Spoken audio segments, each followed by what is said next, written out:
here we are. It was a glorious week because it was a glorious weekend last weekend. Chris, I know you agree that last Saturday was just write it in the record books. Greatest day in a long time. What do you think? Well, I was I really enjoyed Phantom of the Opera, Colin. I thought the production value at the Cadillac Palace Theater downtown was exceptional. I thought the Phantom was exceptional.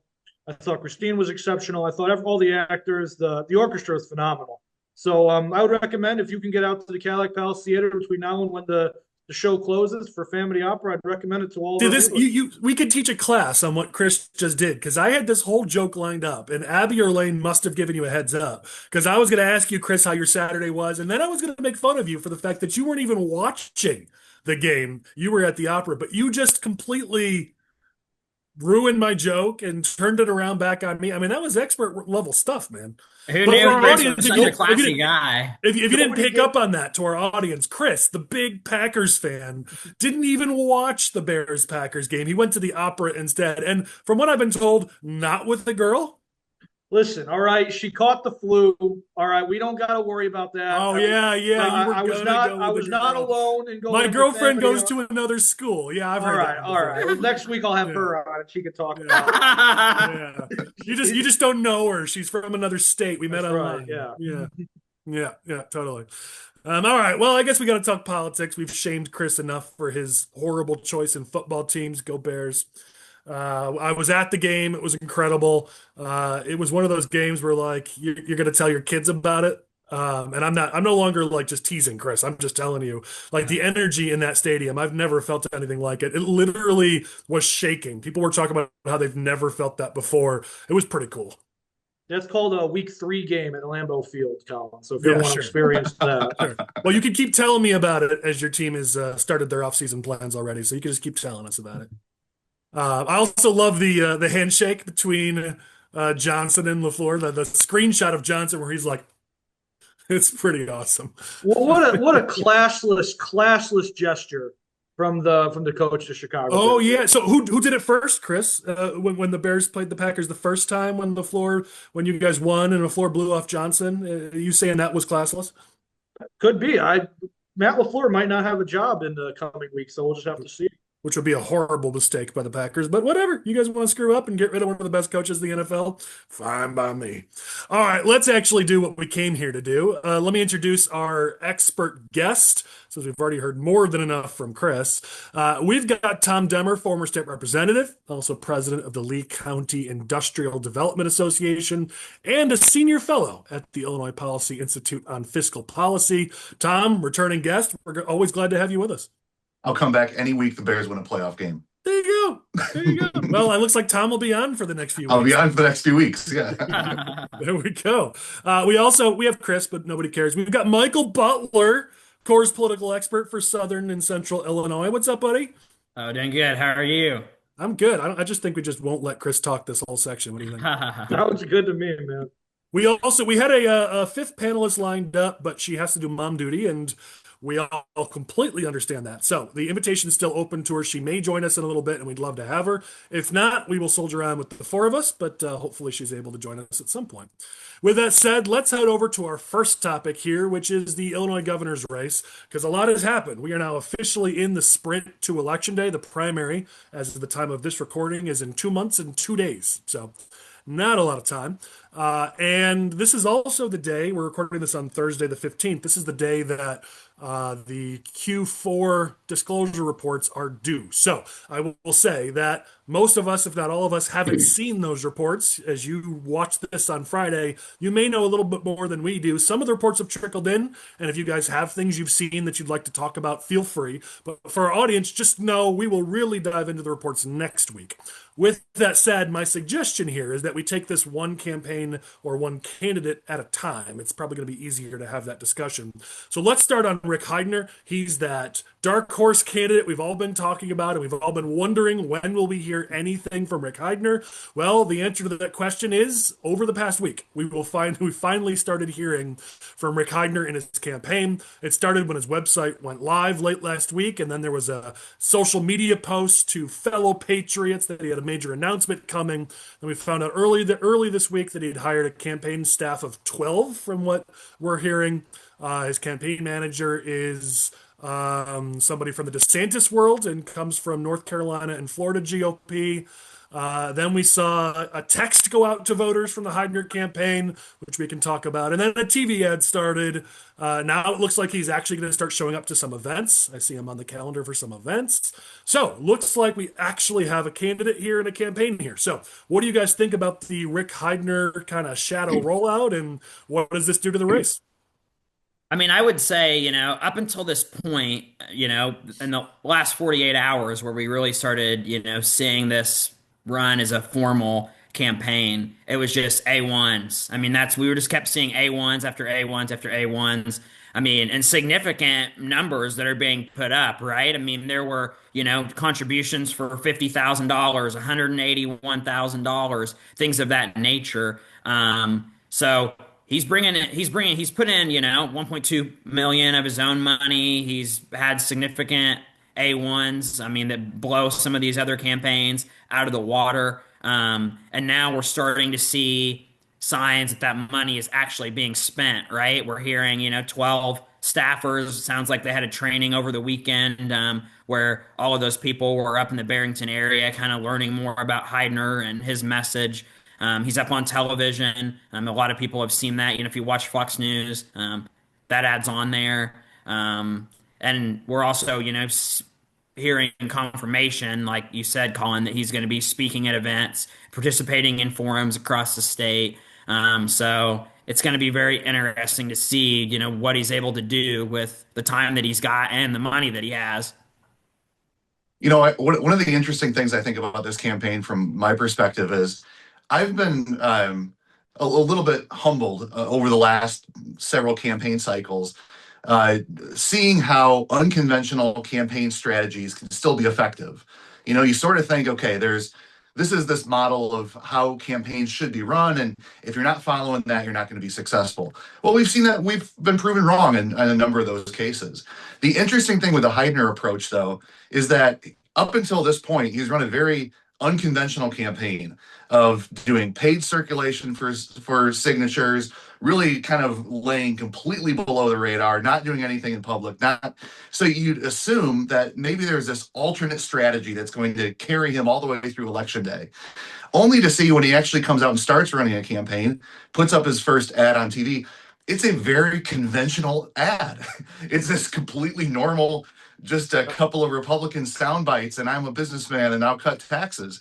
And that I think is one of the most unusual things about this, which is if you're going to not be involved in anything at all until you get to the final sprint of the campaign, it seems in that final sprint, you're going to have to do something differently.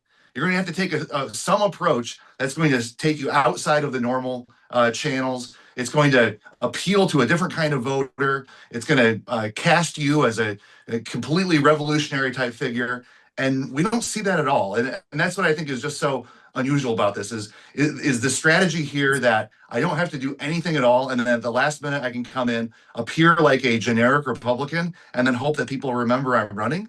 I just don't get how these two things, the two halves, the first half and the second half of the campaign, bear any relationship to one another. It's almost unusual how usual it is, I think is exactly what you're saying. And I had the same takeaway. I'll tell you this, I've done somewhere around 130 plus trainings around the country for candidates.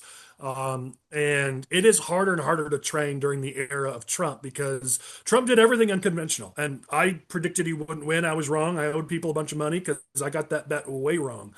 So like you, I've been humbled in this, but I think in since Trump won, there are so many people who aren't Trump who are like, yeah, well, he did it unconventional, so will I. And it's like, okay, yeah, but he caught lightning in a bottle and you also are not Trump.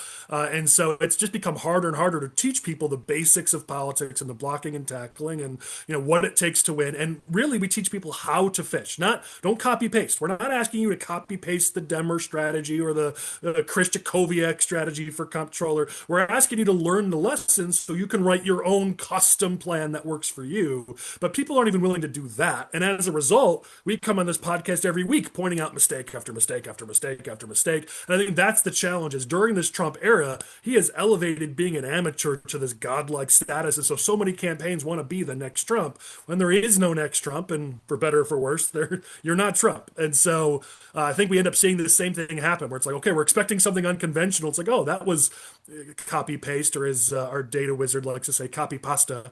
Any Republican could have run that, but there's time. There's still 2 months. But yeah, I was struck by how conventional it was. Chris, you seem to be ready to explode over there. Go ahead.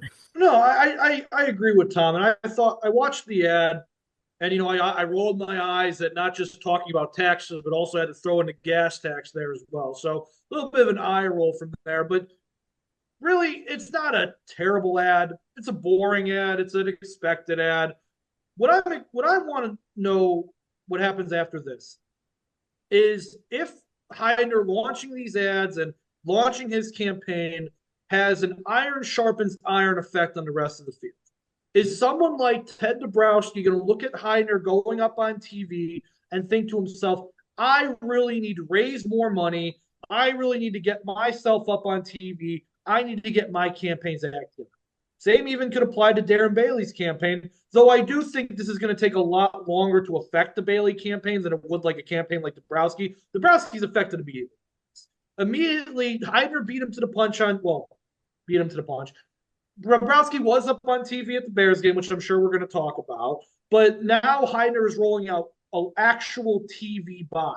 And it's going to be interesting to see how Dabrowski reacts and if this ends up affecting Bailey in a month or so when more polling comes out and Heidner's maybe catching up on it. At this point in the field, Heidner is the only one up on TV. He did not need to have a spectacular ad or a different ad or anything like that. Just by putting out a boring, standard, generic Republican talking point ad, Rick Heidner has lapped the field in terms of what his campaign has been able to accomplish. Yeah, he might say that it's not the best ad or whatever, but the reality of the situation is Heidner put his money where his mouth is, did a huge spend, and now the other campaigns are going to have to answer this in some way.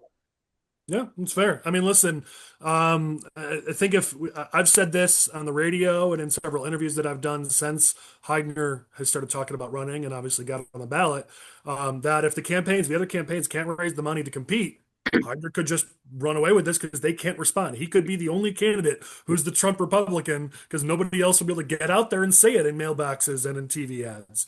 I've long said that if Heidner wants to win this race, it looks like his opponents won't be able to compete with him anywhere other than like digital advertising, social media ads, and streaming. And so you sort of box them out. If you've got the money to do it, box them out in those spaces so they can't grow. And then you go up on TV and nobody else can be on TV. I mean, there's definitely a path here for Heidner. And in fact, it's a good chance to give a shout out to our buddy Patrick Finkston, who did a whole piece on this, on how Heidner can win the Republican primary. Got quotes from a whole bunch of different Republicans and consultants with their thoughts. Some I agree with, some I disagree with, but it's a good piece. You should check it out. Just talking about like what would Heidner's path be here. And let's be real, Heidner wouldn't even be on the ballot as a potential candidate if one of these other campaigns had proven that they could actually beat J.B. Pritzker. So here we are.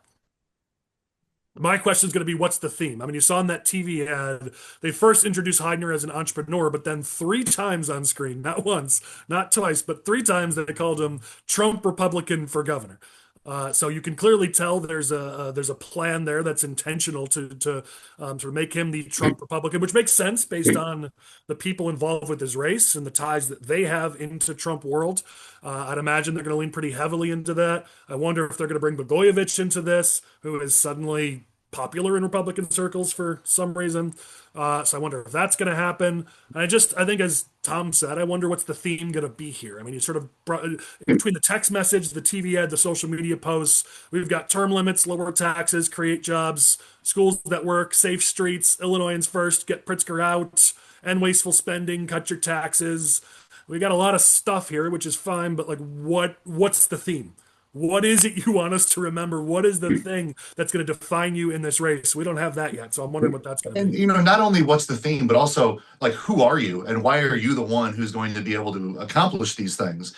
I mean, there's just a base level. People don't have any idea who Rick Heidner is. I mean, at this point, I think they're just hoping that people will remember his name. Yeah. But then I think that there's also this piece of, okay, that's all well and good that he said, the right words on TV, but am I like excited about him? Am I going to get out to the polls to vote for him? Or am I just going to say, well, who is this guy? Even if he says, two or three sentences that I like. Yeah. I mean, it's right now it's a name awareness, name ID race. And maybe it stays that way all the way through March 17th. Based on the abysmal fundraising numbers for the other candidates, it might stay that way. But if you're the Heidner campaign, and we have no involvement, and frankly, I don't really know anybody over there, so I'm just giving this advice for free. You got to understand that JB Pritzker has already once gotten involved in this race. If Pritzker's team decides that they'd rather face Bailey than you, yes, the other candidates might not have enough money to respond, but Pritzker may on behalf of Bailey, at which point you not having built up a theme, you not having done the things you need to do to beat a candidate in a persuasion race, which is what would happen if Pritzker started spending money, then you're going to regret it. So yes, this may end up being a name wreck type race, in which case everything Heidner's doing is perfect. But you can't roll the dice on that because Pritzker's already shown once he's willing to spend money in Republican primaries. He might do it again, and then suddenly it's a whole different race. Well, I think if you look at the Emerson poll, if you believe that poll in the primary for the governor's race, I mean, Darren's at 35%. There's another 65% that are either undecided or supporting a different candidate, right? So there's a lot of room for somebody to come in like a Heidner, spend a significant amount of money, and try to bring some of those voters, onto his team, or at least, get them to vote for him. Yeah. People are looking for an alternative, but none of these candidates have, proven that they're up to the job. Butler, Well, and you, I don't necessarily think it's that they're looking for an alternative. I think you and I are looking for an alternative. I think the Republican Party apparatus is looking for an alternative. But what the average Republican voter out there, the way they view politics, they're just looking for the guy who's running against Pritzker. That's why Darren Bailey is so high in the polls right now. It's not because he's got so much goodwill with John Hugh Republican down the street. It's because people view him as a guy who is challenging J.B. Pritzker, and they'll say, that's the guy who's running. That's the guy I'm going to vote for in the primary. And that's what Heidner's trying to take advantage of here. He is trying to be the guy that people identify with as the person running against J.B. Pritzker. yeah. Well, let's shift over to Bailey. So Michael already mentioned it. There was an Emerson College poll that we referenced last week, but we can talk about it more this week. Had Bailey at 34, had Dabrowski at 8, Mendrick at 5, Heidner at 1. I know the Bailey team has come out, Darren Bailey has come out and said that they think those numbers are soft. They said this is just the WGN area. I have seen several polls in the past week other than that Emerson College poll, and all those polls had Bailey either there or slightly less. So I don't believe Bailey is above the 34 that's in that Emerson College poll. These numbers look pretty solid, if not even a hair high for Bailey. But he is in a commanding lead. Every poll that's been taken shows him 3 or 4 times the closest opponent at this point, which that closest opponent for right now is Dabrowski, and we'll talk about him next. But Bailey certainly has some positive vibes coming out of that poll that shows that he's in the lead. Based on the fact that every poll I've seen has him in that low to mid 30s range, the question is that his ceiling? If he doesn't raise enough money to raise that too high, is that as high as Bailey goes? That certainly creates an opening for these other candidates, which is worth talking about. I know they've gotten some endorsements over the last week, including the Hanover Township Republicans, which they promoted. They're promoting a big 5-day bus tour they're going to do next week. So a lot of positives coming out of the Bailey campaign. Also some negatives, which we can talk about. There's some drama in Kane County, which at least bears mentioning. I know a Mendrick affiliated group is going after Bailey, which this I'm going to talk about because I don't love it. They're attacking Aaron Delmar's wife, which I never really like involving family like that, and we can talk about it, or girlfriend. I never know what to call her. I don't even know. I dinged Bailey on social media. It was a fun one, but their website that they keep putting out for their blueprint, which is just bullet points, not actually whatever. They actually had the website wrong, so all their press releases to the media couldn't actually link to the website that they had done. So I dinged them on social media for it. So yeah, there's some pluses and some minuses here from Bailey. Anything in there that you guys want to talk about, or anything you guys want to add? Oh, by the way, and I just saw, I'm really excited, an actual A1 for Darren Bailey's campaign, which is the first time in several weeks. So I clicked on it, and it's for $1,000. So yeah, not great. Also, it was a donation made on 12/30, and they reported it. I don't know what day this is that they reported it, but anyways, so a couple weeks ago and just $1,000. So fundraising continues to be a problem. All right, carry on. What do you guys got? I mean, I think if you're Darren Bailey, you should be, cautiously optimistic that you're going to win this primary. I mean, I think he's the favorite right now, but I think that there's some things happening kind of below the surface that could upend that. There's, like you said, there's some bad blood Bad in some of juju? these in some of these counties. That if some of that gets legs, could cause a problem for him. Heidner being up on TV and having more money than any of the other candidates in the field combined could cause some problems. I mean, it's not like it's over. Yeah, well, that's for sure. There's plenty of time left in this race. By the way, that A1 they filed it on the 12th for a donation on December 30th, so it was not filed within the 5 days. So one of the other candidates, I'm sure, will be smart enough to file a complaint on that. So, it's not just the Dabrowski campaign making dumb mistakes, even though the Bailey team would like you to think that. Let's talk about go ahead, Tom.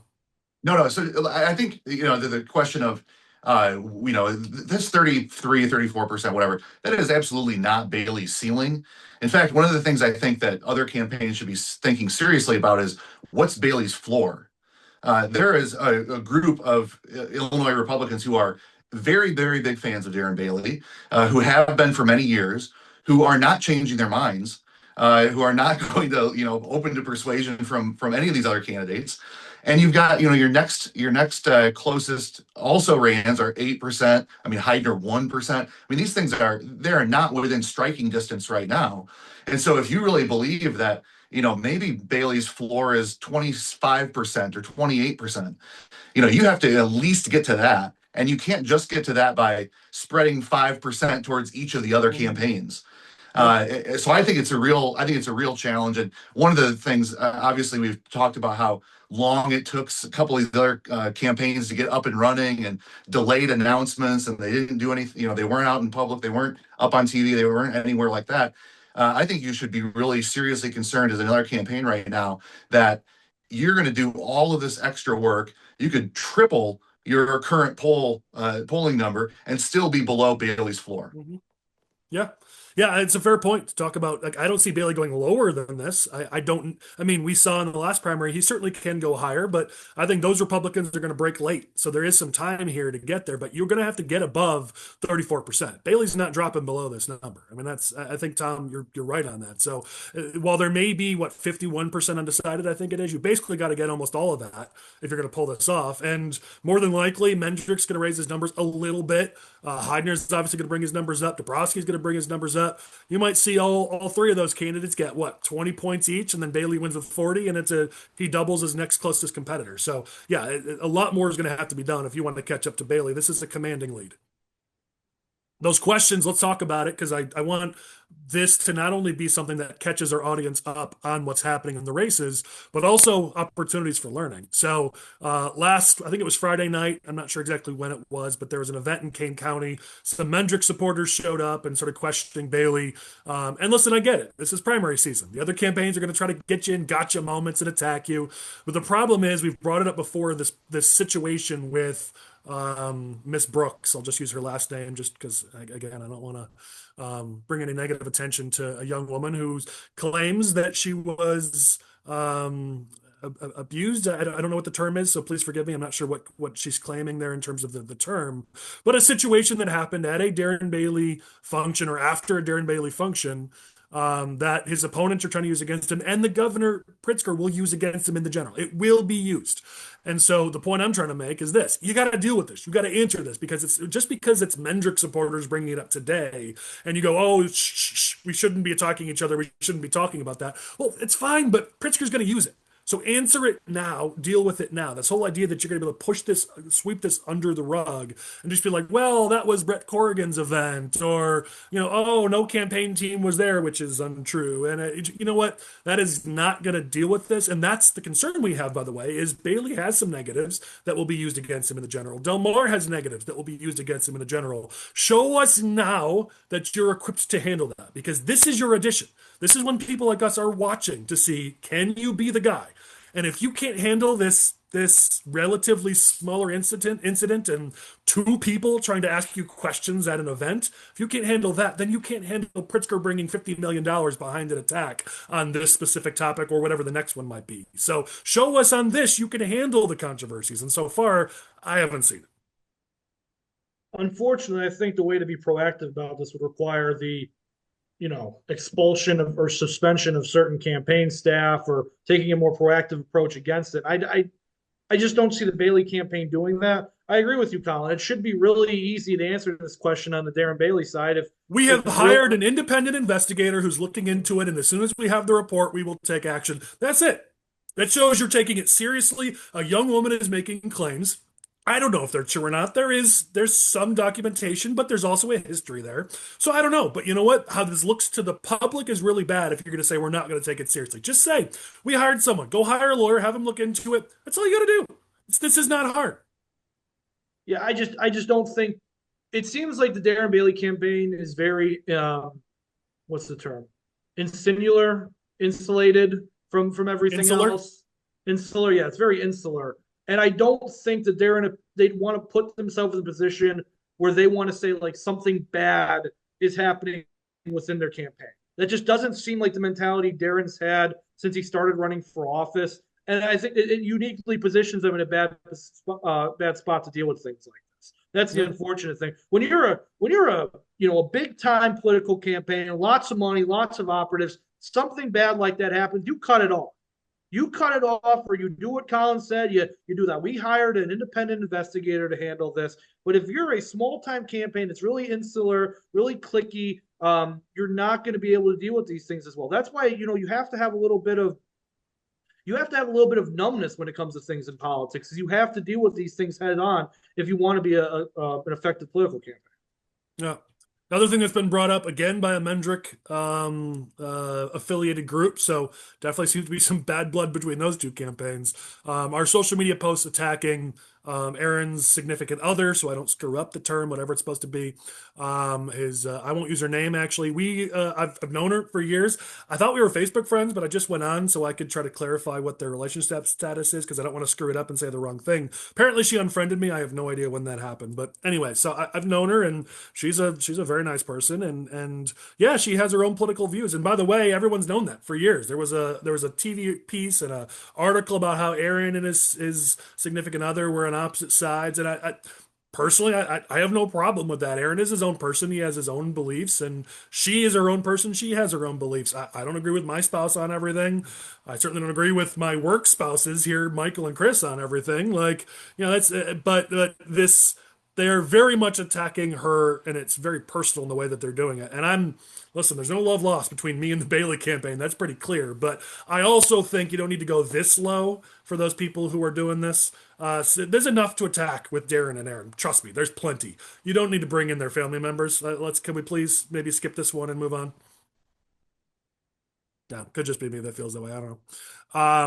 All right, last thing here is the Bailey campaign's response to these attacks is unity. It's all about, hey, listen, we got to unify. We can't be attacking other Republicans, which is, by the way, what you say when you're the front runner. So that's fine. The problem is it's falling flat. I've talked about this before, but I'm going to talk about it again because it's grown. Calling for unity while you're inserting yourselves between both the candidates and the campaign staff, you're inserting yourselves in other campaigns, whether it's the U.S. Senate race, state representative races, state Senate races. They're getting themselves involved in these other primaries against fellow Republicans, but you're calling yourself the unity campaigns.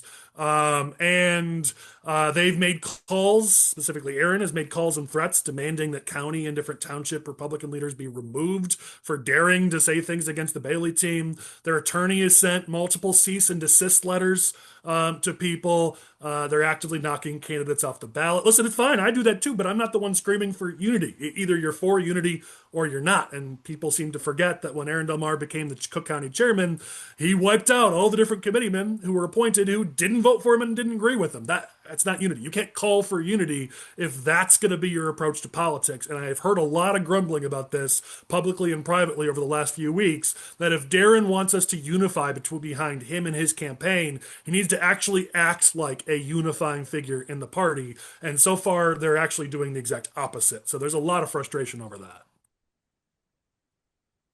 All right, seems like we've talked this one out. Let's go to the Dabrowski campaign. So, good and bad. It was mentioned, I believe, previously. If you watched the Bears game, you saw a TV ad from Ted Dabrowski. Awesome. Love to see some life out of the campaign. We can talk about the ad. There certainly was some good and some things maybe that could have been done different, but I love to see some life out of the campaign. They put out a text message to voters pushing the ad out.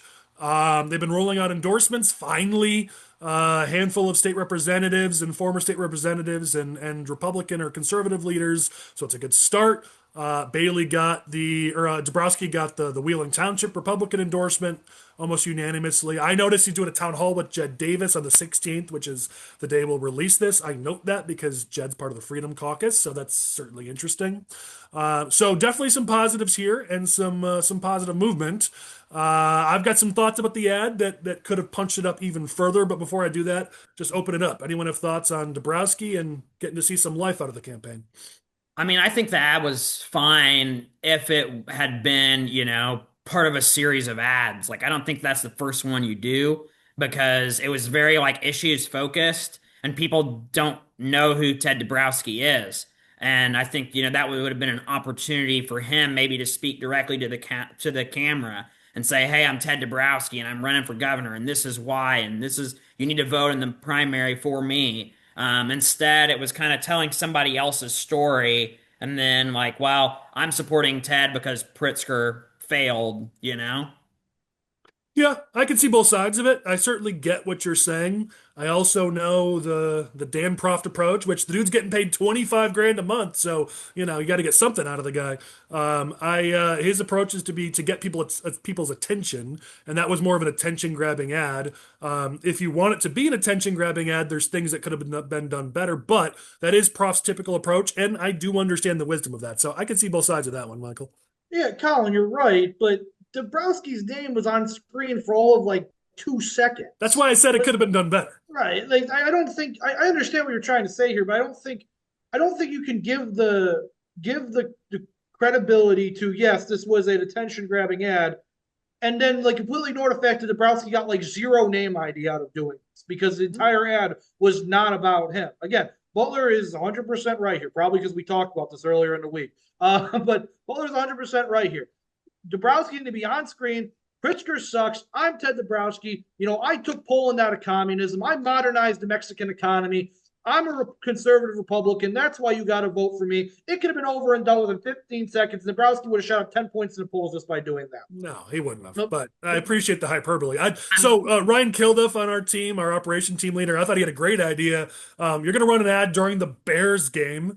Your name is Dabrowski. And they even did a reel on this. Michael pointed out they did a reel about this. Like if you wanted to go the route Chris and Michael are talking about, which I'm 50-50 on it, but if that's the route you want to go, you don't do the ads that either of those two jamokes were saying. That's why they don't do marketing or strategy or advertising for core strategies. This is what you do. You do a whole man on the streets, Dabrowski style ad. You get a bunch of Bears fans saying, Dabrowski. Like that's what Bears fans want to see during a big Bears game. So if you want to follow Michael and Chris's advice, that's how you do it right. Not this, hello, I'm boring and I'm Ted. No, that's stupid. Don't listen to that. No, we're talking about let Demmer talk. Go ahead. Let somebody speak. No, I totally agree. I mean, they teased the ad by doing that AI thing of Dabrowski, in a completely Bears surrounded area. I think like this was in Illinois. This was the Super Bowl ad that you can afford to buy. Yeah, right. This was the highest profile deal. It's on streaming. It's on Prime. That was a really smart play. And what gets the best attention during Super Bowl ads? These clever things that have a little bit of fun with it. I mean, that's how you get people's attention during a game like this. And I thought, this was an emotional ad. It was a hard hitting ad, but it was not an attention grabbing ad during a Bears-Packers playoff game. I mean, I think this was the last thing people wanted to see then. We're going to pay attention to then. It's the last thing that's going to make, Bears. Oh, my daughter died. That's right. Yay, Bears. Yeah, I think it was way out. And then to add to that, it's a crime-focused ad, which, we've seen a pretty significant amount of polling saying that crime is not the number one issue right now. It was for something that I don't think people, even if you watched and listened to that whole ad, I don't think you're going to think, JB Pritzker personally is responsible for Yeah. what happened here. Yeah. You know, it's not a smoking gun thing. It's not like he pardoned a murderer who went out and murdered somebody again, and he was the only person, you know, the one who's responsible for why that person's out of jail. It was too many layers removed. Well, I think it's the most I think that was forgettable going to be my ad. point. Is I teach a whole class on storytelling and how if you want to be a good campaigner or just a good communicator, you need to learn to tell stories, and candidates need to learn this lesson. And I always say this, that every time I give that training, people walk out and they move from your standard Republican talking points of stats and facts and figures, and they move to level 2, which is testimonials. And Dan Proft loves his testimonials. You look at election cycle after election cycle, testimonials are like his favorite campaign tactic. And that's basically what this was. Yeah, it was Joe. It was the dad telling the story, but he was telling it in more of a testimonial style, where it was like, you should feel this, like, feel what I'm feeling, instead of actually being an emotional, story-driven ad. It just a couple tweaks, better music, more emotional music, more just, man, I just spent my first Christmas without my daughter, Katie, and then you show she was murdered by an illegal immigrant. I imagine her final breaths. Like, you show some emotion, maybe even a tear, like show images of of maybe the aftermath or something. Like, I would have given my life for her, but Pritzker could have stopped this, and he didn't. Ted Dabrowski will stop it. Like, you could have done the same ad, but actually tell the story, actually give emotion. But that's not what Republicans and conservatives are good at. Like, at most, we do testimonials, which is what that ad was. And it's better than your traditional Republican ad. But for those who are watching this, please stop shying away from actually telling stories. When the left does ads like this, it makes you either angry or brings a tear to your eye. Like, that's what we need to be doing. So if you were going for emotion here, which I think my fellow panelists have made a decent argument for maybe you shouldn't have. But if you were going for that emotional punch, this thing was a 4 out of 10. It could have been a 10 out of 10 because the story is emotionally gripping, but you've got to actually tell it in an emotional way. All right. I think we covered the governor's race pretty good, guys. What do you guys think? That's like 40 minutes in the gov race. All right, let's move over to the Senate race. So we're finally seeing some movement here behind Juliana Stratton. Before I get into that, I'll talk about how multiple polls have come out. Emerson had also pulled this race, and they had Raja at 31, Stratton at 10, Kelly at 7.5.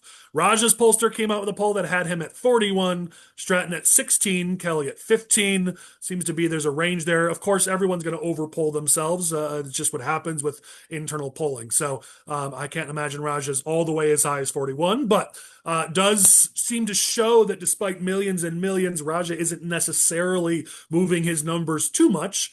Now, again, that's typically what we see. We see the same thing in other races. So he's going to plateau for a minute while voters consider other candidates. This is the chance now for Stratton or Kelly to maybe make a move. Looks like Kelly has started to increase her numbers, and looks like the Pritzker-aligned PAC is finally going to start spending some money, upwards of $1 million on about 10 days worth of TV, plus streaming and other things, digital. So it looks like we're going to start seeing a lot more from Juliana Stratton starting on Friday. So this race might show some movement here. It's finally heating up. What do you guys think? We'll talk Dem side, and then we'll talk Republican side next.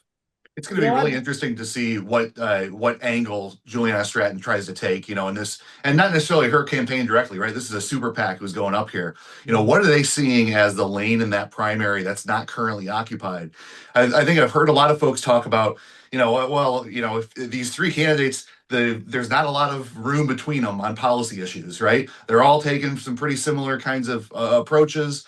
So there's going to have to be something that's a little bit unique to get out there. I agree with you. I think it's a kind of a weak showing for Raja right now. But the interesting question is certainly in a Democratic primary where a lot more of this vote is going to be vote by mail, and it could start a lot sooner because of the way they've built, that as an expectation in there. You're getting to the point where you really need to see a poll right now that doesn't give you undecided as an option. Where are people actually breaking on this right now?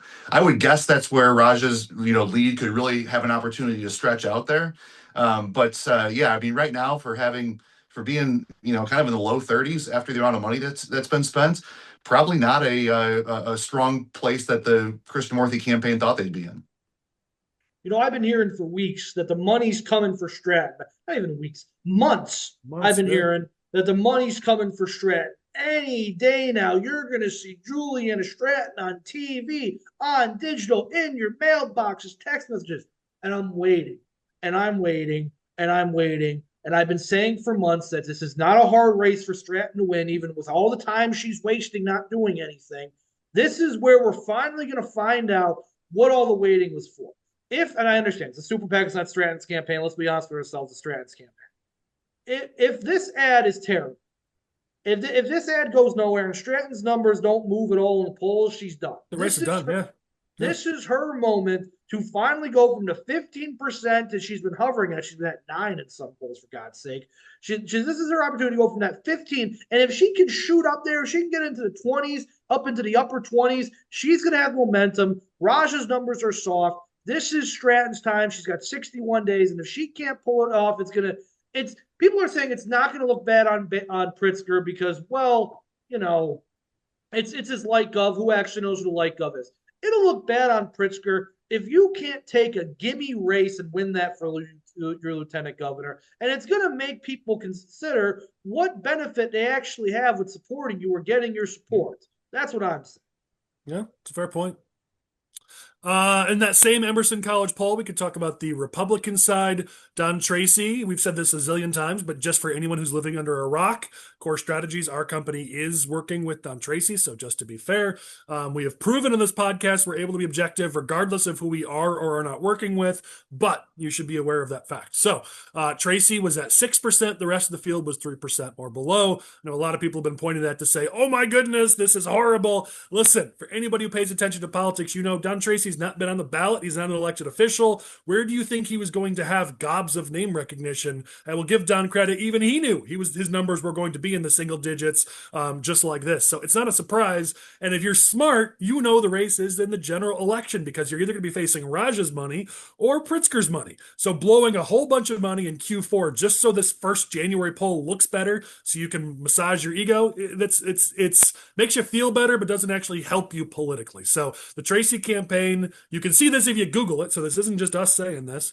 has been lining up everything they need to be able to run a solid race to win the primary and then make this a decent race in the general. A number of endorsements. Tracy also got Wheeling GOP. He got Hanover GOP, the Illinois Young Republicans, a bunch of electeds and party leaders. It'll all be rolling out here in the coming weeks. Tracy's done what he needs to do to lay the groundwork, but I do give him credit because he knew that early polling was not going to look good for him by taking the route of not blowing money in Q4 just to make yourself feel better. So it was a smart campaign play, and yeah, he's taking a little flack for it now, but it was the right call. Yeah, I think that's right. I mean, he's going to have a campaign that's actually running an operation. I don't know that anybody else will have that, going into it, but it is kind of a reminder that, one of the first things you have to do when you're running a race is first, let people know that there is a race, right?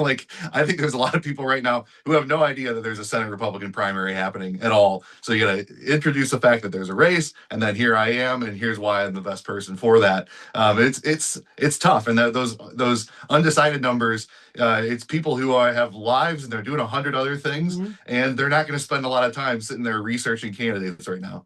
And this is going to be super instructional for all those candidates I talk to in the future who are like, oh, I've been out there. People know me. It's like, that's not how this works. Don Tracy was the Illinois Republican Party leader. He did media interviews. He's been around. He ran statewide a while ago, but he ran statewide. That's the thing when I have candidates come up to me and go, oh, I'm going to have 30% name ID. It's like, no, you're not. You're going to have 6% name ID. People don't pay attention to politics the level you think they pay attention to politics to.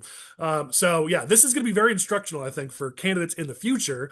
But yeah, this is a different race. If this is the Illinois Gov race, then yeah, Tracy would be late in spending his money. But so far in a race where Tracy is the only real candidate, there are rumors that some of these other candidates might mount a campaign. And certainly if they do, that could change the ball game here. But in a race where you have only one real candidate, every dollar you blow in September of 2025 is a dollar you don't have to defeat the Democrats. So that's how this works. It's a different race, which requires a different strategy. You can't just copy pasta from some other campaign. You got to do the right thing for your race.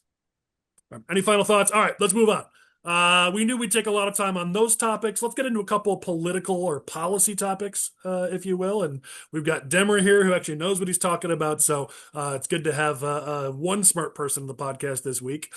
So let's talk about Springfield, they are starting up their next session and already talking about another budget deficit, which we don't know how much it will be, but there's always a budget deficit, so I'm not surprised. And they're already also talking about new revenues, which is a little early for Democrats. Usually they like to claim that no, we'll be fine, we'll be fine. And then in May, they go, oh, yeah, we need some taxes. The fact that they're starting in January by saying they want to raise taxes, I guess maybe that's kudos to them for being honest, because you know that's where it's going to end up. They've raised taxes pretty much every year to fill the budget deficit. So curious, Tom, what you're seeing and what you're thinking about this as we steam towards, another situation where Democrats tell us despite record revenues at the state, they still don't have enough of our money. Yeah, you always start the budget season, and the first number that you get for a projection is from a 5-year economic forecast that the Governor's Office of Management Budget publishes in November or at the end of October, early November. So we're talking about numbers that were published then that were actually collected from, economic models that were probably done late summer. So we're already quite a ways behind where we actually know things are performing right now. Revenues are coming in higher than what was forecast at that point.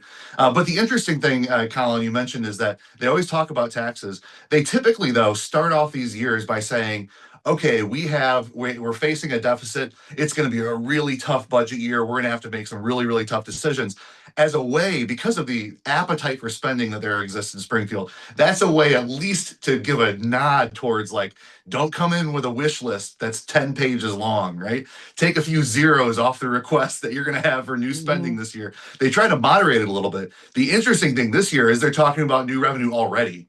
That's typically they try to control that conversation, bring that new revenue conversation in April or May once they've kind of weeded through what the actual spending priorities are going to be. The most notable thing, though, and I think this is something we absolutely need to keep an eye on, is there is the conversation about all these different sources of revenue that are out there, and some are more arcane and technical than others. But there's also one big one that the Speaker Welch just brought up in an interview about a session forecast, and that's his support, as he quote always has supported, was to tax the millionaires, to tax the wealthy. So the really important thing with that, though, is that requires the same constitutional amendment that was on the ballot in 2020. That requires a constitutional amendment to strike the provision of the Constitution that requires there to be a flat tax, a tax at a non-graduated rate. That opens the door to all kinds of changes. So I think the Democrats are coming off of having a non-binding referendum in the last election where they got this poll test, and that's I think the second or third time they've had a millionaire tax on a referendum. The language was very well done, very well poll tested. That's right. And the difference is it's a classic bait and switch, because that poll language is not going to look like the constitutional amendment, but they're going to do their best to conflate the two of those things together. And so instead it'll be, remember this wonderful thing where it's just the ultra wealthy, and it opens the door for Springfield every year to add on all kinds of new taxes. But this is something we absolutely need to take seriously, because you remember the high profile fight that happened in 2020 around this tax policy change. Democrats are probably feeling emboldened by that referendum. They know Ken Griffin left, and the primary bankroller of the opposition campaign in 2020 is not here. They're probably feeling that maybe there's going to be some Republican apathy in the polls in this November. It's a midterm of a Republican president in Congress. Illinois is gerrymandered to the hilt. There's not that many competitive races. I think they're baking all of these things together and thinking, hey, maybe this is the year we can sneak one of these things through. And we were warning about this on this podcast since last year, saying this is coming. I've been warning people privately, business groups and others, this is coming, and I've been literally laughed at. No, they're not going to try again. And no, they are absolutely going to try again. They have been telling us that they're going to try again. If you read between the lines, and now lately you don't even have to read between the lines. They're literally telling you.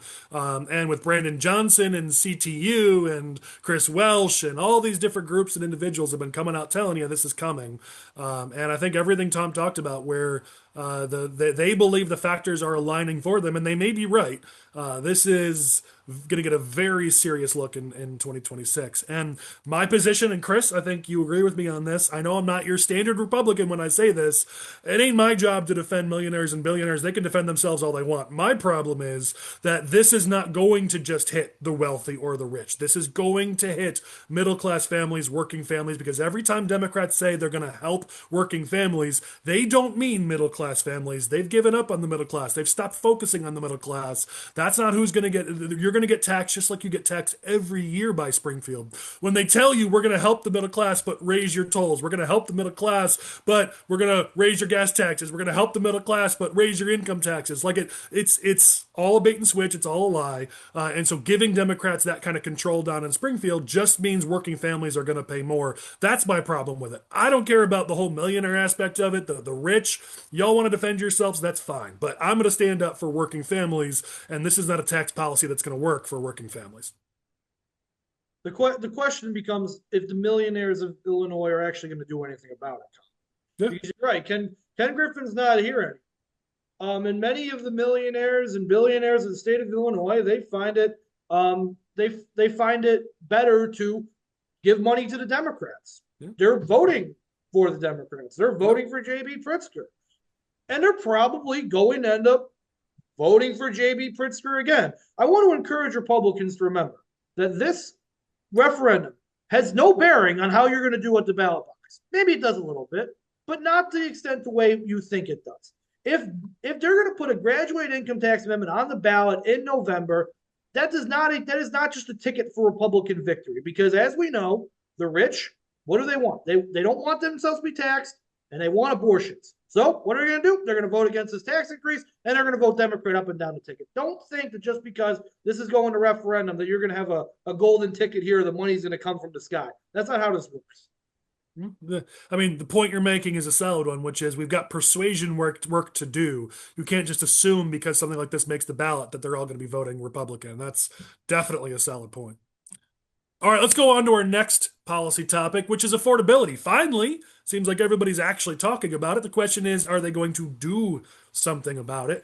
Let me lay the groundwork here. Let's do this in sections, actually. I've got 3 sections. We'll talk national, we'll talk energy in Illinois, and then we'll talk Illinois session if anybody has any further thoughts on Illinois stuff. But let's start on national. I'm just heartened to see that finally Trump and the Trump administration seem to be taking cost of living just a little bit seriously.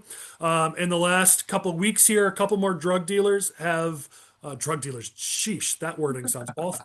Drug manufacturers, I don't know how to word that, have arrived at deals with the Trump administration on drug prices in exchange for tariff relief, AbbVie, Johnson & Johnson. That should result in lower drug prices in the U.S., which is obviously great news for everyone.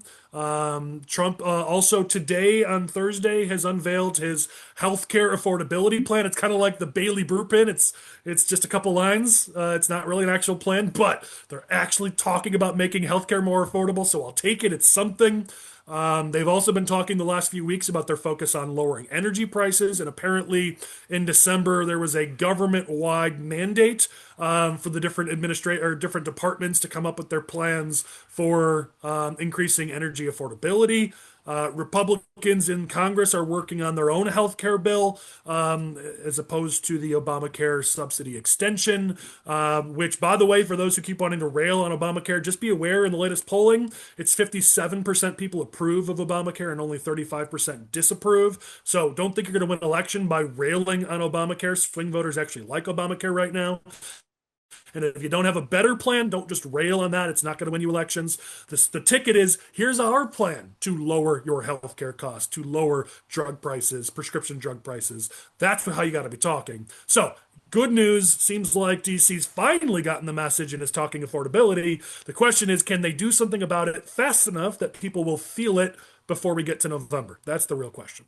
Any thoughts on national stuff before we go to Illinois? Well, I think are we talking about energy next, or you want to talk about energy's next? Yes, energy's next. Illinois specifically. All right, we can just go right to it if nobody else has thoughts on national stuff. Let's go right to it. Tom's excited. Let's go to it. So in Illinois, Pritzker has signed I don't even know. SURJA, right? That's what we're called. So CJA, FIJA, SURJA. They like their JUZ. I said, if you heard that wrong. Energy Pritzker has signed Serja with all these promises that it's going to massively lower your energy costs. When the reality is, first, even if it does result in any lower energy costs, which is debatable because they keep making that promise and it never seems to happen. First, what we know for sure is going to happen is that Illinois ratepayers are going to pay $8 billion more in order to buy and install these batteries. What's for sure is that the Pritzker just signed an $8 billion increase to your energy costs as working families. But if you believe the promises of these people who have told you repeatedly that just give us another bill, it'll lower your costs and create a gajillion jobs, if you believe them that this time it's actually true, then here we go. And I hope it's right. But the reality is, I'm just looking at like 17 different press releases from House and Senate Democrats where they all make the same claim. This measure will create up to 115,000 jobs. They just throw these numbers around like, yeah, this is going to create another 6 billion jobs or 7 trillion jobs. Like, if this was true, all these promises they keep making about hundreds and hundreds of thousands of jobs, then why does Illinois constantly have the highest unemployment rate in the Midwest and one of the highest in the country? It doesn't make sense to me, but whatever. Anyways, Pritzker signed the bill. Senate Republicans, to their credit, thanks to some of the friends of the program who've been on before, Terry Bryant, some other really good leaders, Chapin Rose, Sue Rezin. I'm looking for the names in here. I know there were a few others. I'm sorry if I missed your names. But they've unveiled their plan to address Illinois' energy affordability crisis. I like it. I hope they really hammer on this in the next session.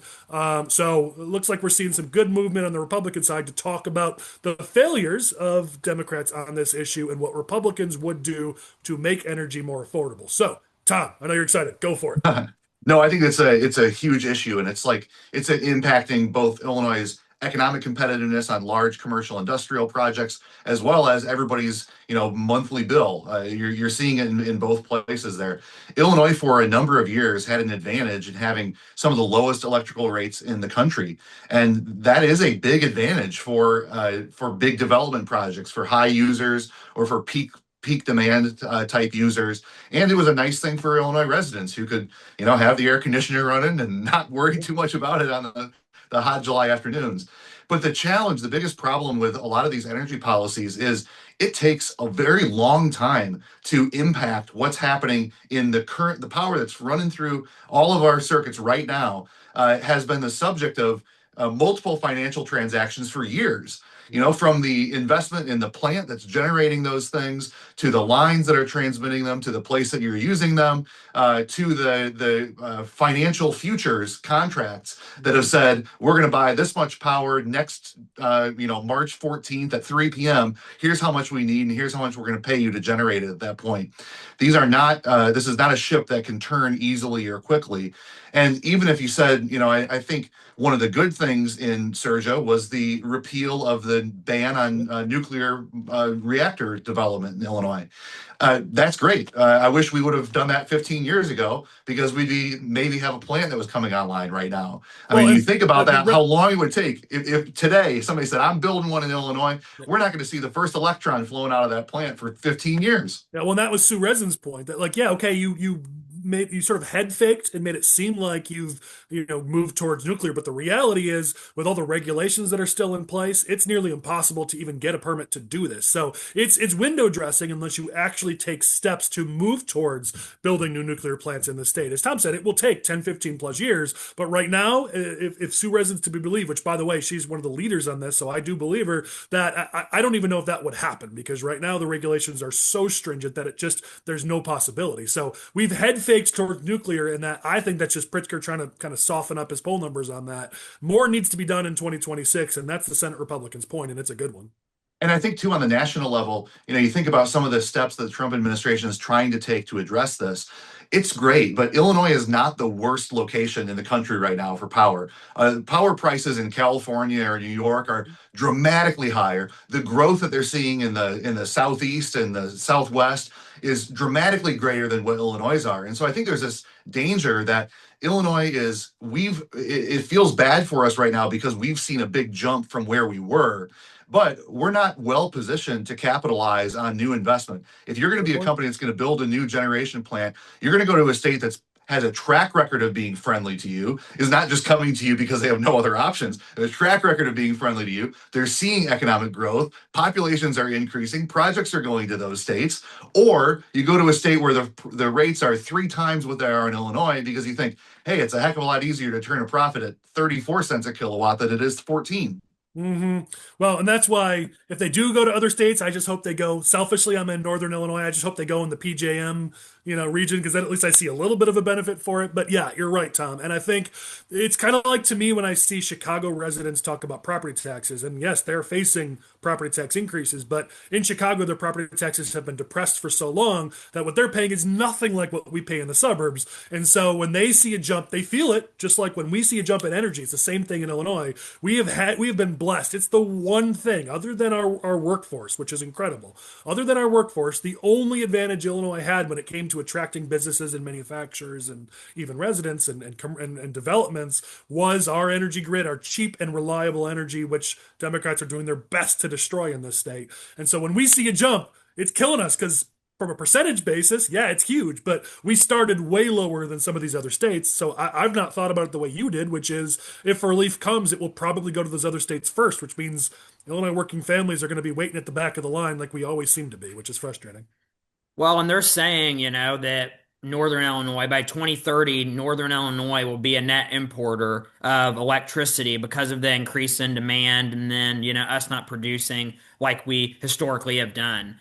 So that's going to just drive the cost up for people in, the Chicagoland area even higher. Like we should be looking for ways to, let's produce more here, taking all of the above approach and not try to shut plants down in favor of, more solar, more wind. I mean, those things are good and we need those as well. But you can't, cut off your nose to spite your face, right? It's like self-inflicted, misery, which Well, is what Illinois is known for. Well, let me give the final word on this to Terry Bryant. She said this great. Our message is simple. Illinois families deserve affordable, reliable energy, and Senate Republicans are offering real solutions to deliver it. By the way, I skipped a word. She put baseload in there because she's a policymaker and she likes to, sound like she knows what she's doing because she does. Skip the word baseload, Terry. Just that's the one word I don't love, but the rest, that quote is amazing. And I want to hear that over and over and over in 2026 because it's a powerful message. Any final thoughts on just affordability? Because we've seen Harmon and Welch and Curran and McCombie all come out and say affordability is the number one thing here in this session in 2026. I mean, it's a little bit tongue in cheek from Welch and Harmon because they're going to say it's all about affordability until, of course, they jack up your costs, your fees, your taxes. But they're at least all talking about affordability. Any final thoughts on it? I think if the Republicans want to be successful in November, you made the point earlier, Colin, that we need to start seeing some substantial change or moving in the right direction for everyday people in this country. Because the price of eggs has gone down, the price of cheese has gone down, which is all well and good. The price of gas has gone down, but what about the burdens that's placed on all of us? What about the price of a home? What about the price of a car? Like what about the things that you need to survive more than anything else in this world? And I think we need to start moving in that direction. The Trump administration needs to do this because if we're spending all of our time talking about invading Greenland or taking over Venezuela, we're not doing anything for working families, not doing anything to actually help the people of this country who put Trump into office. So that's what my encouragement is. If the Trump administration is watching this, get back to work. But if you are, actually do something here, please. Well, let me finish by getting myself in trouble because I haven't done it yet this episode. And I'm only saying this because this is like the third-ish time I've seen McCombie give this quote to the press. So I just have to point it out and hopefully it improves. You had Harmon come out and say it's all about cost of living, healthcare, housing, utility bills, insurance premiums, making sure we're making people's lives more affordable. You had Welsh have a fairly decent quote about this. You had Curran have a pretty solid quote about this.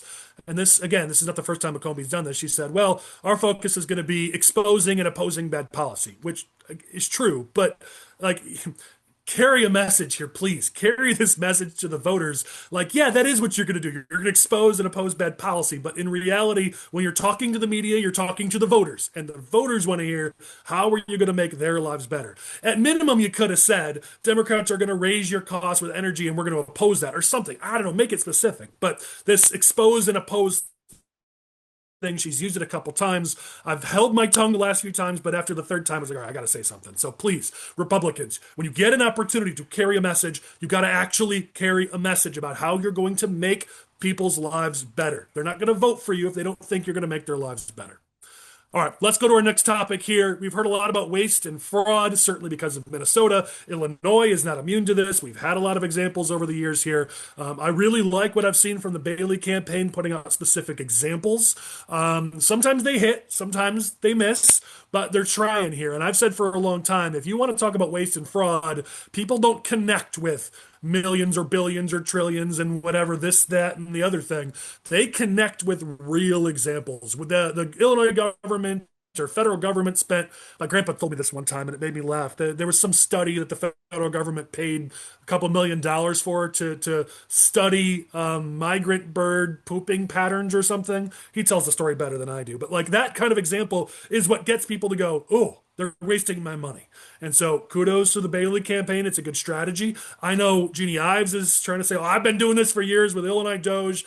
They have put out a few examples, but not very many. So I think it was a wasted opportunity to do this more. Maybe now she will, which would be great.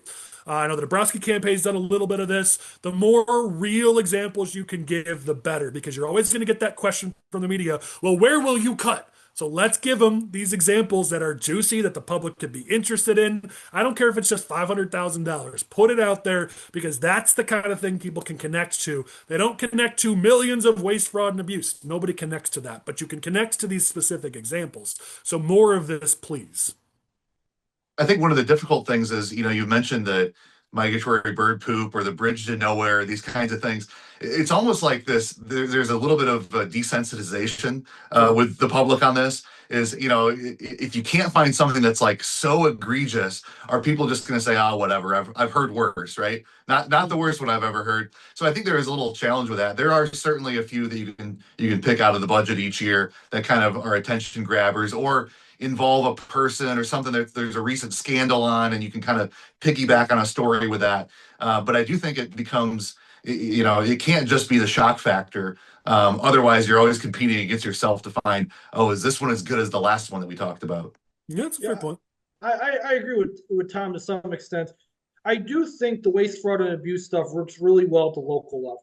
Because if you can pinpoint an example of this government official did this with your tax money instead of doing this with it, I think that hits really hard. When you start talking really macro about like, oh, state of Illinois, they're wasting your tax dollars. $1 billion to NGOs. Like, okay, that interests me, and it probably interests IPI and everybody else, but like no voter connects with that. Like no, everybody, if you tell someone in the state of Illinois is wasting your tax dollars, like, yeah, I live in Illinois.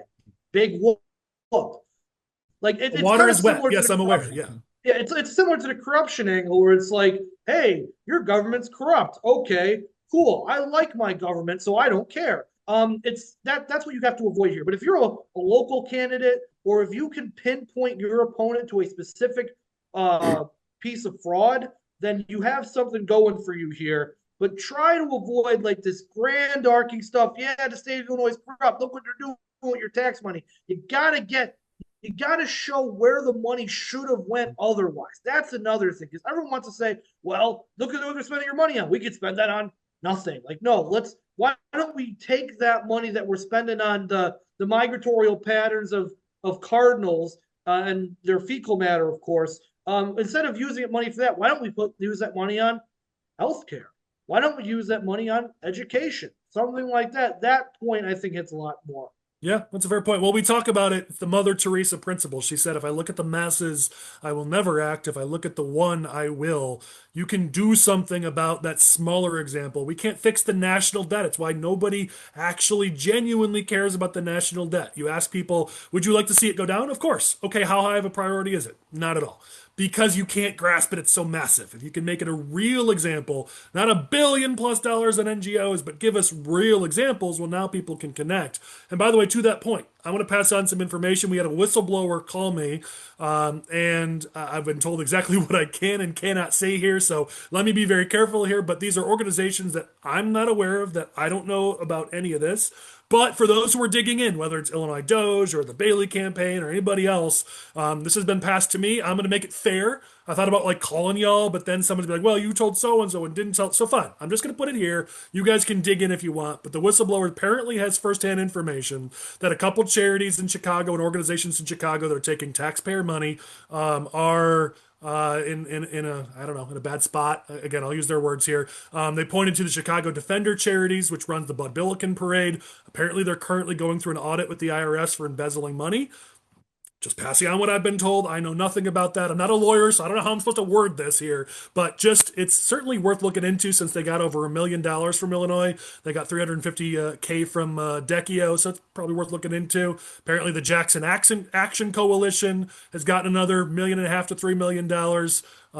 And the leader of that asked an individual for bridge funding because they were trying to personally buy a house, which seems weird if you need funding for your charity so you can personally buy a house.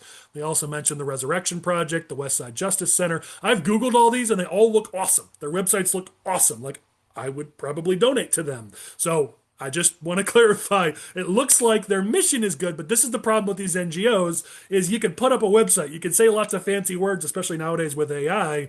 I would like to know, with the millions of dollars you're getting from Illinois government, what are you actually accomplishing to make people's lives better? That's what I'd love to see from our government. That's what this individual would also like to see. So, some things worth looking into if you're the Bailey campaign or Dabrowski campaign or one of the others. Let me know if you find something. And thank you to the whistleblower, and thank you for putting me on the spot for having to put that out. You could just done it yourself, but whatever. Here we are. All right, let's move on to our next topic here. Vote by mail. There's been major news about vote by mail in Illinois. And I have to give credit where it's due. Isabel Miller from Capital Facts caught something I did not, so credit to her. The U.S. Postal Service has made changes to when they put something, when they do the stamp on it that says when it was received or processed. It's now when it reaches the distribution center. The postmark is the term I was looking for. Used to be when you dropped it off that day, it'd get the postmark, but now it's when it reaches the regional distribution center.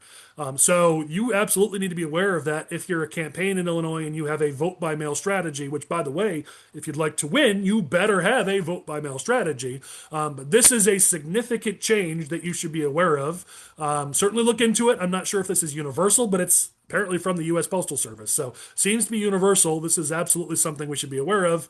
And then, Michael, I know you want to talk about the Mike Bost lawsuit. Looks like the Supreme Court has given him permission to continue that lawsuit and said he has standing to actually sue over mail-in ballots and election or after Election Day. So looks like that suit will make a comeback, and we'll get a chance to actually hear that suit heard in court. So big news in multiple fronts when it comes to vote by mail.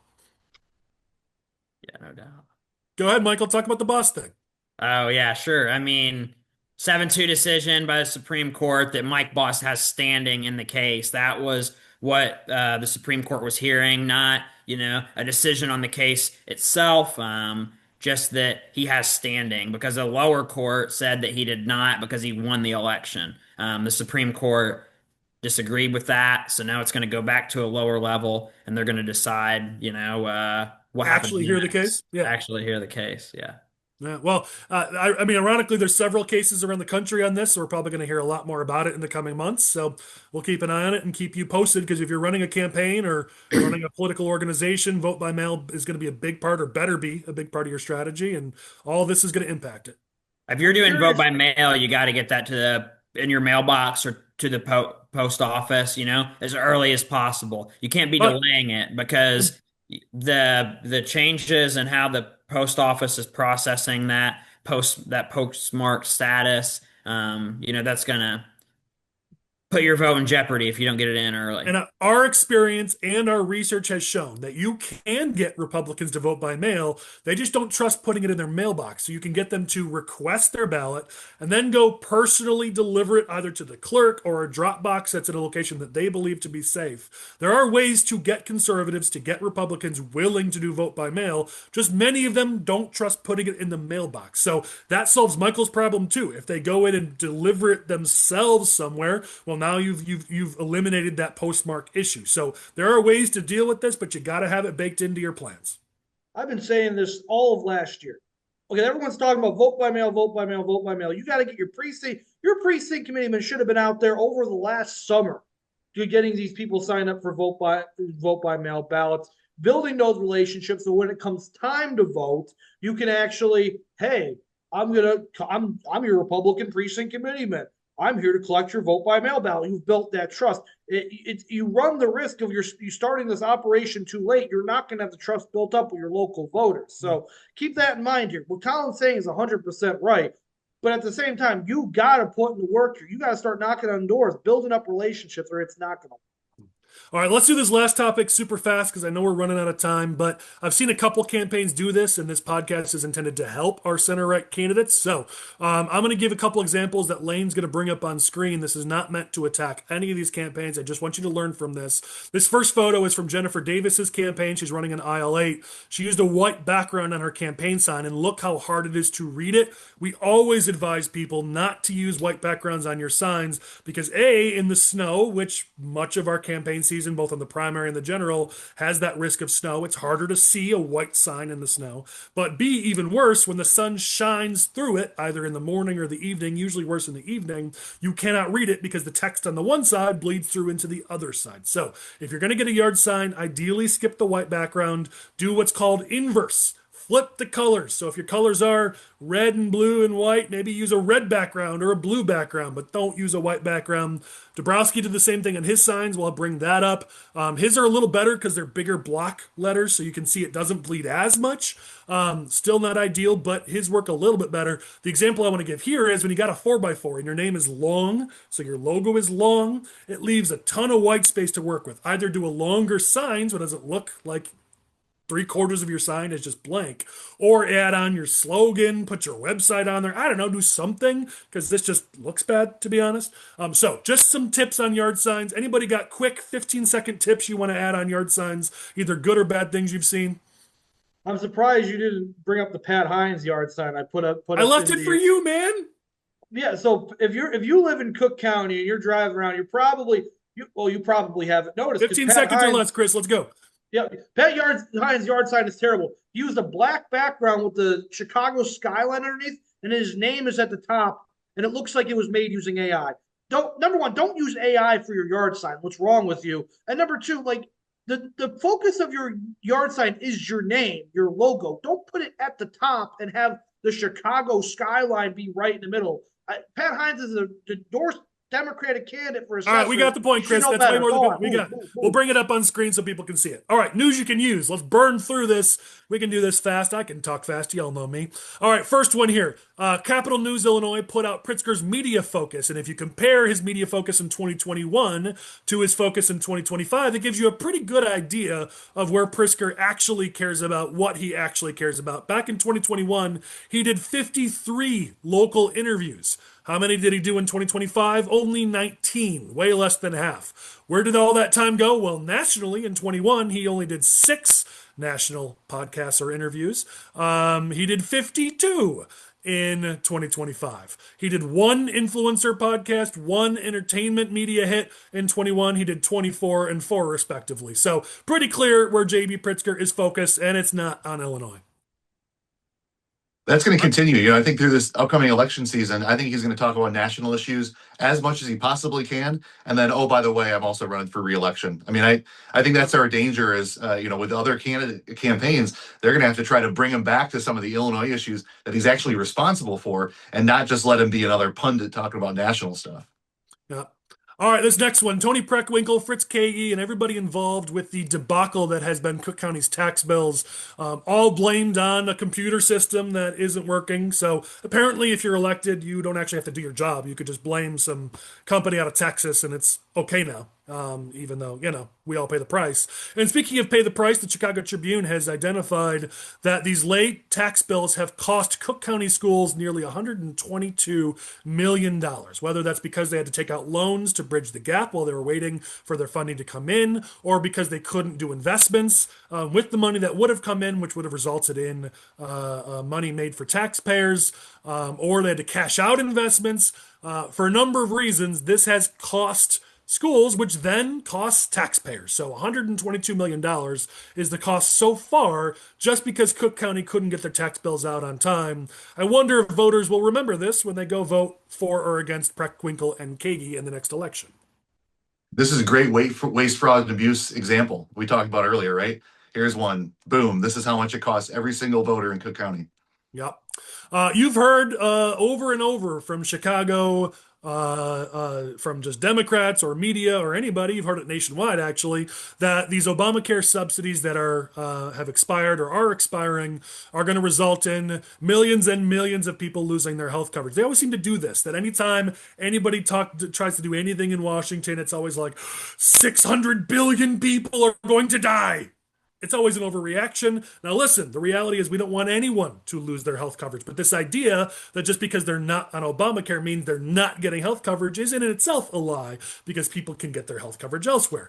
But the reality is they told us that over 500,000 people were possibly going to lose their health coverage. Some of the people said it was more. It was 100,000 people or more. Well, it turns out the Chicago Tribune has put out, or the Chicago Sun-Times, rather, has put out that it's actually 4% is the decrease in enrollment. And by the way, the enrollment deadline has been extended through the end of January, so it's 4% now. More people will enroll. I'm going to have Lane bring up a chart of the Illinois ACA marketplace enrollments over the years, and you can see the last 4 years have been record-setting each year. And this year, with a 4% decline, it's going to be a hair below the record high, yet still the second highest of any year.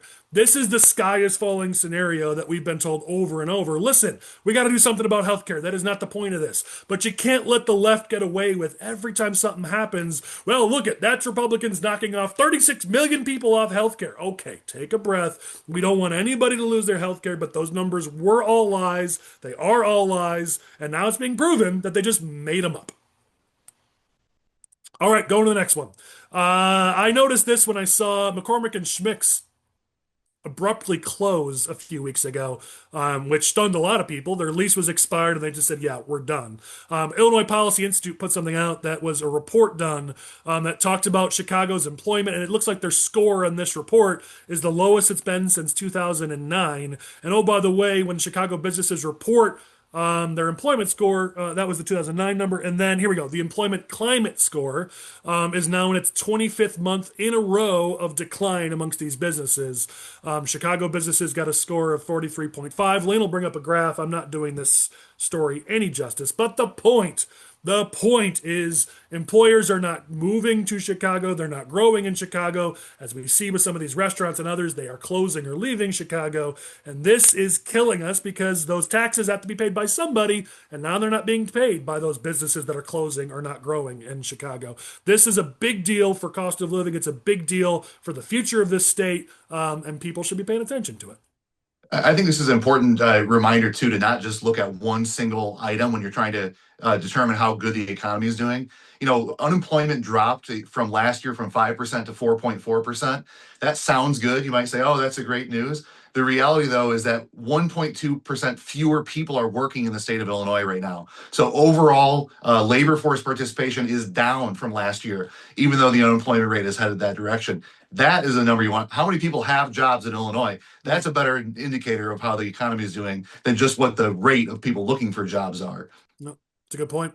A couple more here. We'll do this fast. Laura Fine, Cook County Democrat, has put through a bill. Yeah, she's in a primary, so that's why she did it. But if you're a Republican in Illinois, you could talk about this, even though her motives were political in nature. Senate Bill excuse me, Senate Bill 2820. She put forward a bill that says anybody who's been hired by ICE cannot be hired by employment or by law enforcement at the state or local level in Illinois. Listen, you can have your opinions pro or against ICE, and I've shared my opinions, and they don't often align on this topic with Republicans. But the reality is, saying a blanket statement that if you've worked for ICE or been hired by ICE in this 4-year period, you can't be hired for law enforcement is a bit crazy. Basically, in Illinois, what Democrats are telling you is there's always a path to redemption unless you're a Republican or you worked for ICE. That's essentially what they're telling you. This is a bit much. You could even dislike ICE, but wouldn't you say if you hate ICE, wouldn't you say it's a good thing that they leave ICE to go work for the Chicago PD or somebody else? Wouldn't you say that's a good thing? But if Laura Fine had her way, that would be illegal. All right, I'm going to finish these last couple. Tom, I know you're tight on time, so just tell me when you got to go. Yeah, I gotta run, but you guys can bring home the OG and clowns of the week for us. All right, you can text Lane if you got anybody you want included, but thanks for being with us, buddy. You bet. Thanks, guys. All right, last couple here. So again, I'm giving credit where it's due. This is Rich Miller gets credit for this one. I saw this happen. I saw the Supreme Court Democrat resign. I saw or retire, announce their retirement. Mary Jane Chris, how do I say her last name properly? I believe it's Thice. Nice. Okay, that's what I was going to say, but I was like, I don't want to screw it up. I want to show her respect. So she announced her retirement. She picked her hand-picked successor. That person's going to take over. And I'll admit, I just sort of went, okay, and I went to the next story. Like it didn't trigger with me that maybe isn't a great thing. And I think that's the point, because I know Jim Nolan wrote about this, Rich Miller wrote about this, and they were like, wait a second, why are we so desensitized to this? We just flipped out when Chewy did this. We flipped out when Moylan did this. And yet with the Supreme Court, we were like, okay, yeah. Like, kudos again, Rich Miller, Nolan, and some of these others for pointing out maybe this is something we should look at. We're not saying necessarily this is bad, because picking somebody to serve as high as the Supreme Court, that's a decision that I would want in the hands of experts. So it's fine. I'm not necessarily saying that something nefarious is going on here. That said, we probably should look at this because, there should be some sort of public process for how these people are chosen. Maybe it's not an election. Maybe that's not the way this is done, but there should be a little bit more transparency than behind closed doors. Whoever's retiring just says, you will pick so-and-so. There's maybe a middle ground here. Any quick thoughts on that? No, I agree. It's a desensitized, but I think it's more desensitized to the judges do it, because I think it happens way more than the electeds do it. We don't even realize it. Yeah. Well, that happens at every level of the court system. The associate judges are handpicked by circuit judges, right? Like, they vote on who the chief justice is going to be amongst themselves. Like, it's just the nature of that portion of our government. Yeah, we'll just have to wonder which lawmakers have the cojones to actually do something about it, because nobody ever seems to want to take off the judges, which I get. But, it's a level of government in the state that should actually be treated with a little bit of transparency and good government too. All right, last one here. For all those who like to run down America, I occasionally like to have stories in here that are good news stories. So we always hear America's in decline. There was a story done that pointed out something that I wasn't aware of, which is even our poorest states outperform most G7 economies. So here's some crazy stats. When the Cold War ended, Britain, France, Italy, Japan, and Canada together represented about 32% of global GDP. Today, it's less than 14%. Meanwhile, the US from 1990 to today, 26% to 25.9%. So basically the same, despite the fact that we keep being told that China is inevitably going to overtake us, but yet the US is held strong, and we're 25.9% of a much, much bigger world economy.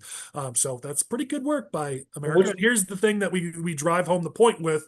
The poorest U.S. state is Mississippi by GDP per capita, and it outperforms 4 of the 6 non-U.S. countries by that same measure. West Virginia is our second poorest state, and it performs better than all 6 of the non-U.S. G7 members, those countries. So our second poorest state is still performing better on GDP than all the rest of the G7 members. So when you keep hearing people run down America, maybe remind them that, yeah, we got a lot we need to work on, but we are privileged and blessed to live in the greatest country in the history of mankind. And let's stop being ashamed of that fact. What's China at? I don't have that right in front of me, man. I would figure out what China's at and then rethink your answer. Yeah, I wouldn't rethink my answer. If you have something you want to say it. But otherwise, Do you know where China's at? No, I anticipate it's going to be a lot closer to our number than you're saying. Actually, China's dropping, despite the fact of what you keep here. China has major economic challenges and issues, but you still hear the alarmists saying China's going to overtake us. All right, let's go to the next thing here. Our OGs, clowns of the week. What do you guys got? I got to give a OG to Mike Bost for his 7-2 victory at the Supreme Court. It's a pretty big deal, especially, someone from Southern Illinois What are you going trying to there and say, achieving Michael? that. I'm You from there looking too. down on Southern Illinois? I'm from I there think too. Southern Illinoisans are just as smart and talented as anybody else. Michael, on the other hand, seems to disagree with that. I know. You just said, especially someone from Southern Illinois. That's a big deal for us. We don't get all the attention you guys get. How many people from Chicago have been to the Supreme Court? Probably a lot. What is this? My OG of the week is Indiana Governor Mike Braun, who has indicated in his State of Indiana address that they are doing all things necessary to bring the Chicago Bears to the state of Indiana. So shout out Mike Braun. You have a supporter right here. I fully support the Michigan City, Indiana, Chicago Bears and get these teams to my state, please. I got nothing on that. I'm burned out on Bears Stadium talk. Maybe next week. What else you guys got? OG for me, you guys may not know this name because he's up by me, but Senator Bill Peterson was a longtime state senator up here in the northern Illinois region. He also was the Vernon Township supervisor for like 4 decades. Wonderful, wonderful human being. He passed away. So to his family and his closest loved ones, certainly prayers are with you all, and thank you to him for a lifetime of service to the public. Any clowns? I actually have another OG. All right. Chris is in a good mood. I met a man named Steven at the Southwest Cook GOP meeting on Tuesday night. He's actually from Hanover Park. What he was doing down in Orland, I do not know. But he actually showed me there's a way if you have 2 iPhones, you can kind of push them together and you'll share contact information with each other. I didn't know that. I never knew that. That's a really easy way to share contact information with someone when you run out of business cards, as I often do when I'm going out business cards at events and I don't have enough on me. So to Steven, I told you you'd be my OG of the week. You're my OG of the week for showing me how to do that. I mean, this has been a technology for a good decade. So earlier you heard why Michael and Chris are not in charge of our marketing at Core. Now you've heard why Michael and Chris are not in charge of technology at Core. Sheesh, Abe's going to explode when he hears you didn't even know you could do that. I had no idea. Welcome to he's 21st century. Welcome, Chris. I was like a caveman. Welcome to 2006. I was literally going around the meeting and doing it with people. It's like, hey, I don't have your number. You think less of me for this, I know, but I thought it was great. I didn't think I could think less of you, but yeah, I do. By the way, China's below 20%, just FYI. All right, so I've got some clowns here. Let's talk about. No, actually, hold on. Before that, Chris, you don't have a clown? I feel like you should be talking about Homer Glenn. I'm staying out of that. You really? No. Where's your backbone? Not touching that. Not touching that. Seriously? All right, fine. Throw a spine, man. To the village of Homer Glen for hiring Rod Blagojevich as a lobbyist for them. And I've actually known about this for a while now, but it was never public information. I don't know. Listen, we all love Rod Blagojevich, right? He's a funny guy, whatever. But to hire him to be a lobbyist to try and bring down the cost of water in Homer Glen, and they're trying to make it as like, well, they want the federal government to get involved in it. I don't think the federal government can get involved with your water rates. So very strange. I wish I was making $10,000 a month as a lobbyist for the village of Homer Glen. There is truly no justice in this world. What are we doing with our lives? Village of Homer Glen, you are my clown of the week. All right, Chris grew a spine. Look at that. All right, here's me getting myself in trouble again. I got 2 clowns, and both of them are going to get me in trouble.